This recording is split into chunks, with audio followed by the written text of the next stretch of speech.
السلام علیکم ورحمۃ اللہ وبرکاتہ۔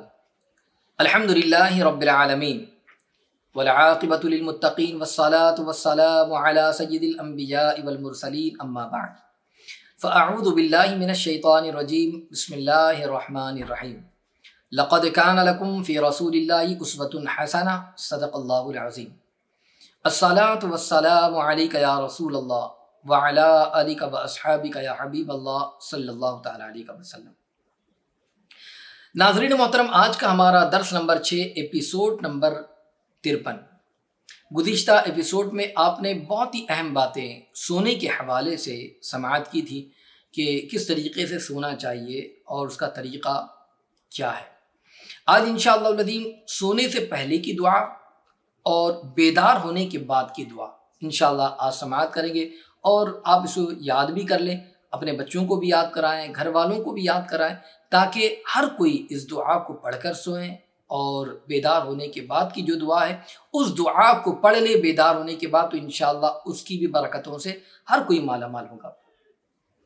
بخاری شریف کی روایت ہے، حضرت حذیفہ رضی اللہ تعالیٰ عنہ اس بات کے راوی ہے کہ رسول اللہ صلی اللہ علیہ وسلم رات کو جب بستر پر لیٹتے تو اپنا ہاتھ رخسار مبارک کے نیچے رکھ لیتے، یعنی گال مبارک کے نیچے آپ رکھ لیتے، اور پھر اس کے بعد یہ دعا پڑھتے ہیں۔ سرکار علیہ السلام نے اس دعا کی تعلیم بھی عطا فرمائی، اور وہ دعا کیا ہے؟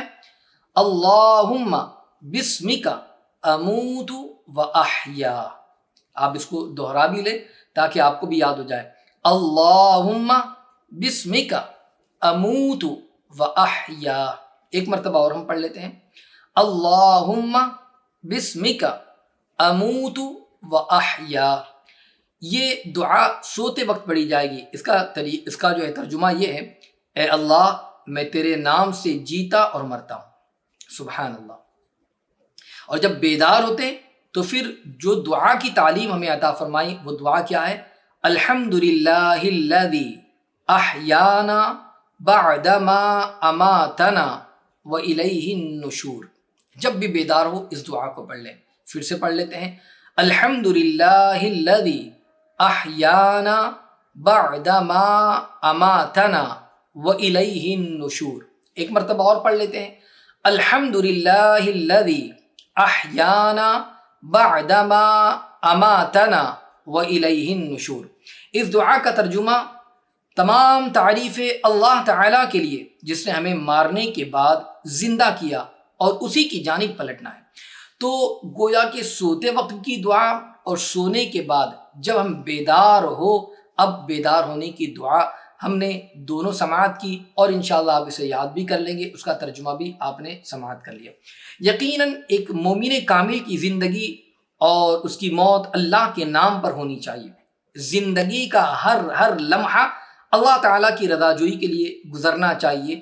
جب آنکھ بند ہو تو اللہ تبارک و تعالیٰ کا نام لے، اور جب آنکھ کھلے تب بھی اللہ تبارک و تعالیٰ کی حمد و ثنا اس کی زبان پر ہونی چاہیے۔ اور یہ عادت ہر کوئی اپنا لے کہ جب بھی سوئیں تو اللہ کا نام لے کر سوئیں، اور بیدار ہو تو سب سے پہلے اگر اس کی زبان سے کوئی جملہ نکل رہا ہو تو اللہ کی تعریف، الحمدللہ الذی، اللہ کی تعریف، تمام تعریف ہے اس اللہ کے لیے، اور پھر اس کے بعد دعا پڑھ لیں گے۔ اب آپ دیکھیں کہ اگر یہ عادت رہے گی تو انشاءاللہ آپ کا دن بھی مبارک رہے گا، اور اللہ کی برکتیں ہی برکتیں نازل ہو جائیں گی۔ ایک روایت اور ہم سماعت کرتے ہیں سوتے وقت کے حوالے سے۔ حضرت عبداللہ بن عمر رضی اللہ تعالیٰ عنہما سے روایت ہے کہ رسول اللہ صلی اللہ علیہ وسلم جب سونے کا ارادہ کرتے تو مسواک اپنے سرہانے رکھ لیتے، سبحان اللہ۔ پھر جب بیدار ہوتے تو سب سے پہلے مسواک کرتے، یعنی بیدار ہوتے ہی حضور علیہ السلام کا جو عمل تھا وہ تھا مسواک کرنا۔ اسی طرح حضرت عبداللہ بن عباس رضی اللہ تعالیٰ عنہ سے مروی ہے، آپ فرماتے ہیں کہ رسول اللہ صلی اللہ علیہ وسلم رات میں 2 رکعتیں پڑھا کرتے تھے، اور نماز مکمل کرنے کے بعد مسواک کیا کرتے۔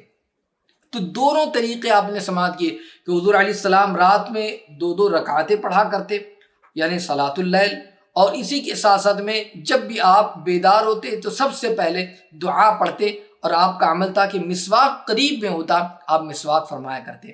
میرے پیارے آقا صلی اللہ تعالیٰ علیہ وسلم کے پیارے دیوانوں، مسواک یہ حضور علیہ الصلوۃ والتسلیم کی نہایت ہی پسندیدہ سنت مبارکہ ہے۔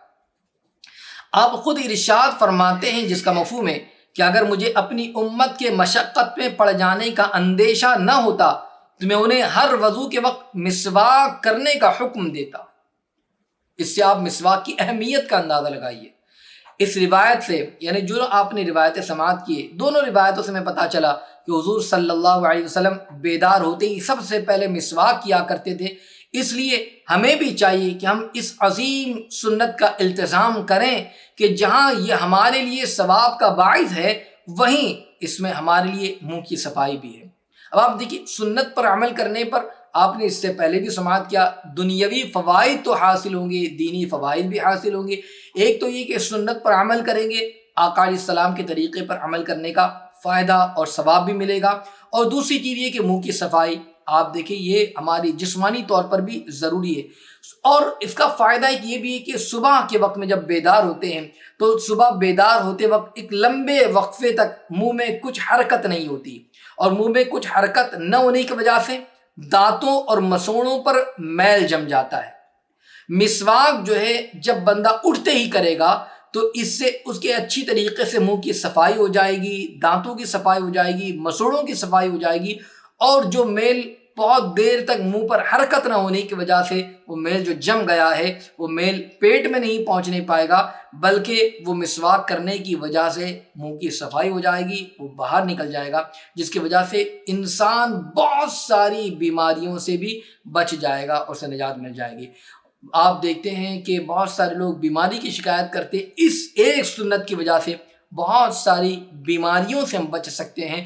اس لیے ہمیں چاہیے کہ ہم جب بھی سوئیں آقا علیہ الصلوۃ والتسلیم کی سنت کے مطابق سوئیں، اٹھیں تو مسواک کر لیا کریں، انشاءاللہ اس کا فائدہ بھی ہمیں حاصل ہوگا۔ آپ نے بہت ساری باتیں سونے اور جاگنے کے متعلق سماعت کی، آئندہ ایپیسوڈ میں آپ سماعت کریں گے سونے اور جاگنے کے حوالے سے بہت ساری وہ باتیں، وہ سنتیں کہ انشاءاللہ العظیم اگر اس پر ہم عمل کریں گے تو اس کا فائدہ جو ہمیں حاصل ہوگا، جو اس کی برکتیں حاصل ہوں گی، یاد رکھ لیجئے یہ بیان سے باہر ہے۔ میں امید کرتا ہوں کہ جو کچھ بھی آپ کو برکات سنت رسول صلی اللہ علیہ وسلم اس کتاب کے ذریعے جو درس دیا جا رہا ہے، جو سنتیں بتائی جا رہی ہے، ضرور آپ اس پر عمل کریں گے، دوسروں کو شیئر بھی کریں گے تو انشاءاللہ آپ کو بھی ثواب ملے گا۔ جو جس کو آپ بھیجیں گے، بتائیں گے، وہ عمل کرے گا تو اس کا ثواب بھی آپ کو اللہ تبارک و تعالیٰ عطا فرمائے گا۔ ضرور از ضرور برکات سنت رسول کا درس دیکھتے رہیں، دوسروں کو شیئر کرتے رہیں۔ اللہ تعالیٰ عمل کی توفیق عطا فرمائے۔ السلام علیکم۔